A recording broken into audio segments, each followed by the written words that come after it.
Une mère a sauvé la vie d'un motard gravement blessé sur une autoroute isolée. Mais le lendemain, elle a été stupéfaite quand il est revenu avec toute sa bande et s'est approché de sa fille adolescente, en tenant quelque chose dans sa main. « Eh, maman. Je serai là dans 30 minutes. »« Oui. Ne t'inquiète pas. Je ne vais pas te dépasser », a dit Brody, 21 ans, à sa mère au téléphone. Mais la mère de Brody était inquiète à son sujet, surtout après qu'il soit devenu membre d'un célèbre club de motards dès 9h.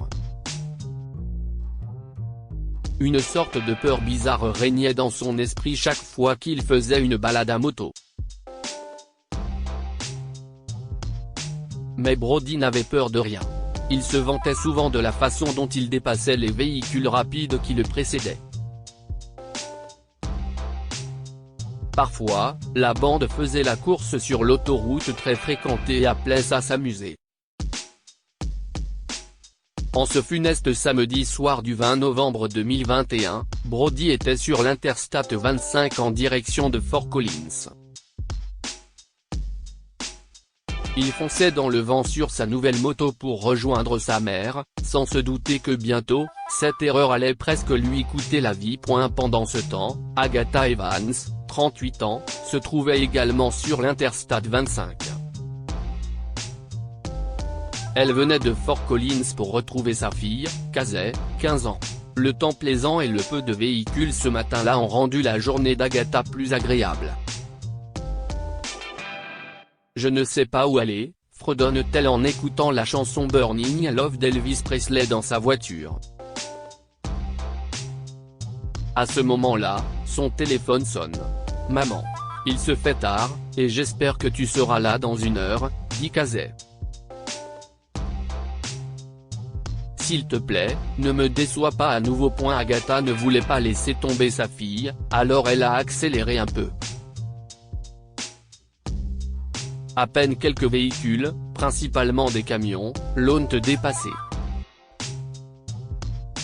Assurée d'un faible trafic, elle a augmenté un peu plus sa vitesse et a roulé aussi vite qu'elle le pouvait. Environ 20 minutes plus tard, la maman a atteint le cœur de la route. Il y avait de la brise et du vide aussi loin que ses yeux pouvaient voir. Elle s'était fixée comme objectif de rentrer chez elle en moins d'une demi-heure lorsqu'un camion roulant à vive allure s'est approché d'elle depuis le côté opposé. « Oh, non, non, non !» Agatha a crié. Elle a rapidement freiné et s'est assise sur son siège, les yeux exorbités par la peur et le choc de ce qu'elle venait de voir. Un peu plus loin, à environ 3 mètres de l'endroit où elle s'était garée, se trouvait Brody. Il s'évanouit lentement. Le peu de véhicules, qui passent à toute vitesse sur l'Interstate 25, ne remarquent pas qu'il est étendu sur le bord de la route. « Qu'est-ce ce qui vient de se passer ?» a crié Agatha en larmes, ses mains sur sa bouche. Il y a quelques secondes, Brody a évité une collision avec le camion qui le précédait. Il avait essayé de dépasser le véhicule, mais lorsque le conducteur du camion lui a coupé la route pour prendre un virage, Brody a perdu le contrôle. Il n'était qu'à quelques mètres d'une collision majeure, aussi avait-il sauté sur le bord de la route pour éviter un accident. Agatha est consternée par ce spectacle inquiétant. Le chauffeur du camion a craint le pire et a filé sans même s'arrêter pour regarder ou aider le pauvre motard.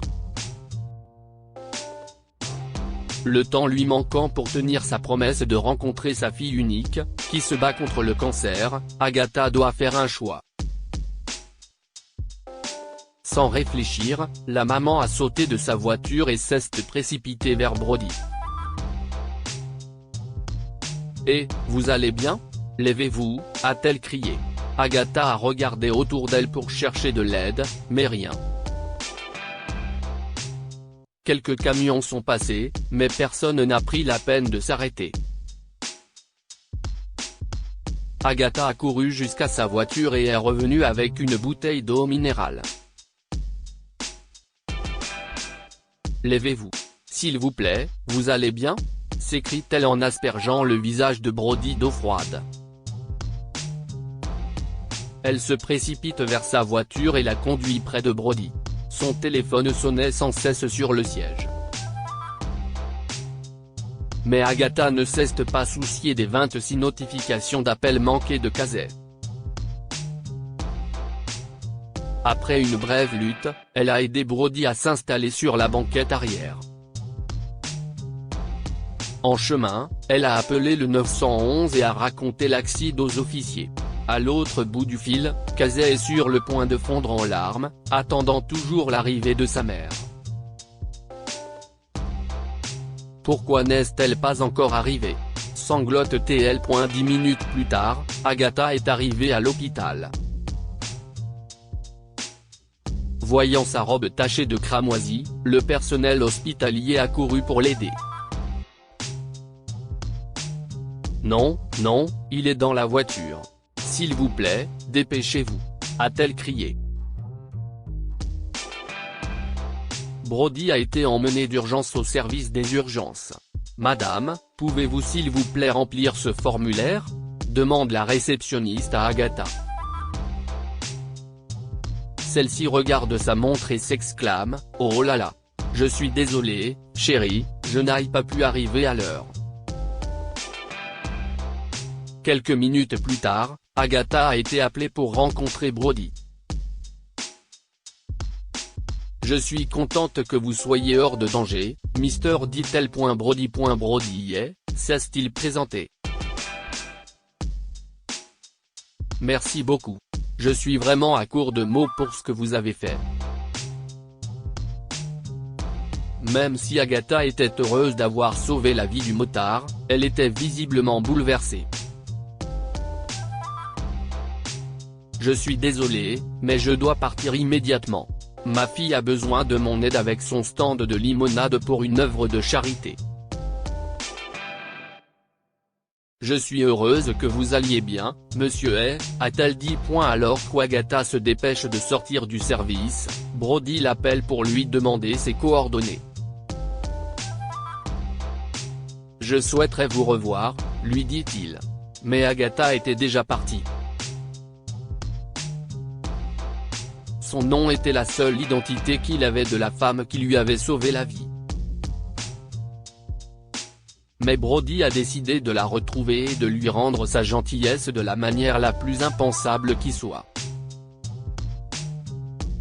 Lire aussi, un mari change drastiquement après un accident de voiture, sa famille apprend ensuite qu'il n'est pas le même homme. Histoire du jour. Ce soir-là, ses amis et sa mère l'ont retrouvé à l'hôpital. Ils étaient heureux qu'il aille bien. Mais il a fallu convaincre sa mère de se calmer. Et, elle s'appelle Agatha, et elle est de Pueblo. Je connais cette adresse, lui a dit un des amis de Brody après avoir consulté le registre de l'hôpital. Le lendemain, Agatha et Casey étaient occupés avec un groupe d'autres adolescents près de leur stand de limonade. Contre le cancer lisaient les banderoles près de celui-ci. L'endroit était à peine fréquenté.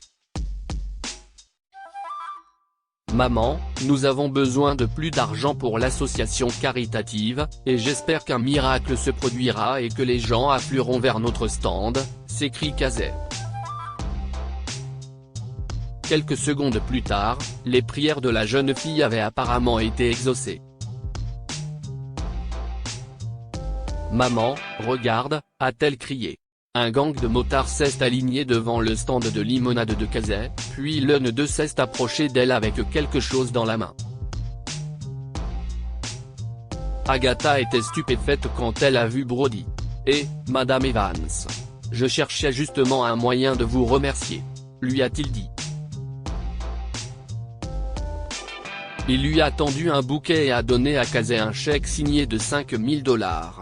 Il s'est avéré que Brody avait rassemblé sa bande de motards pour aider à collecter des fonds pour l'association caritative de Casey en signe de gratitude.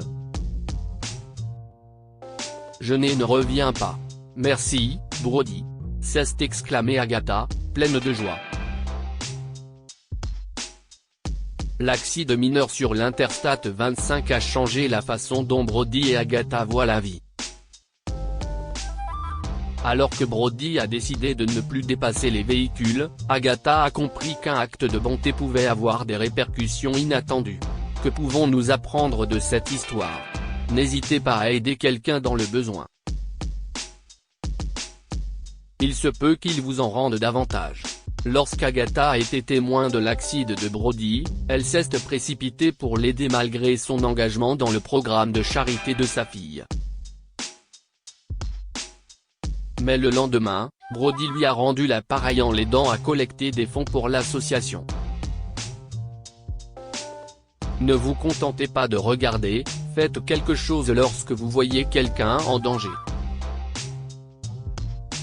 Agatha a vu Brody gisant sur la route, blessé, mais elle n'a pas fui l'endroit. Au contraire, elle a oublié de retrouver sa fille et a conduit Brody à l'hôpital pour lui sauver la vie. Cette histoire est inspirée de la vie quotidienne de nos lecteurs et rédigée par un écrivain professionnel. Toute ressemblance avec de véritables noms ou lieux est une pure coïncidence.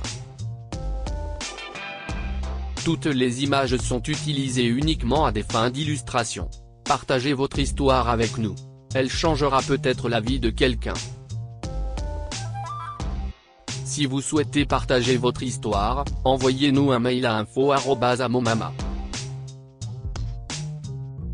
Abonnez-vous à Amomama sur Google News pour suivre d'autres histoires du jour et les actualités sur les célébrités.